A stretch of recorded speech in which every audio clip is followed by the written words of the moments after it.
تمام علماء حق کے بیانات اور وظائف سننے کے لیے چینل کو سبسکرائب کریں۔ جزاک اللہ۔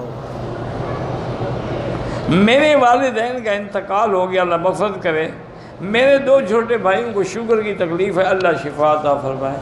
بھائی گزارش یہ ہے کہ شوگر ایک ایسی مضر بیماری ہے، دعا کریں اللہ ہر مسلمان کو بچائے۔ اس کا علاج تو کوئی نہیں کہ ختم ہو جائے، لیکن 2 علاج ہیں کرنے سے یہ کنٹرول رہتی ہے، نارمل رہتی ہے، بڑھتی نہیں۔ ایک علاج تو یہ ہے کہ خالص عرق گلاب اور اس سے عطشہ اگر مل جائے، مل جاتا ہے،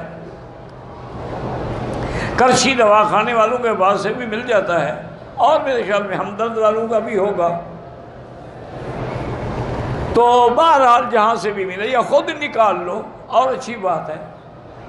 اس کے 2 چمچ کھانے والے بڑے صبح نہار منہ اور 2 چمچ سوتے ہوئے پی لیں تو اللہ کی رحمت سے شوگر کنٹرول ہو جاتی ہے۔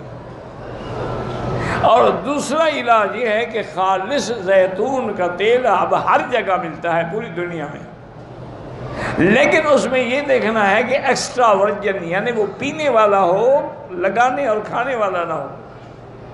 اس کے بھی 2 چمچ بڑے چمچ کھانے والے، جس سے چاول کھاتے ہیں، نہار منہ کلی کرنے سے بھی پہلے اور رات کو سوتے ہوئے پی لیں تو انشاءاللہ شوگر کنٹرول ہو جائے گی، بڑھے گی نہیں۔ جو دوائی کھاتے رہیں، جب کنٹرول ہو جائے دوائی آہستہ آہستہ چھوڑ دیں۔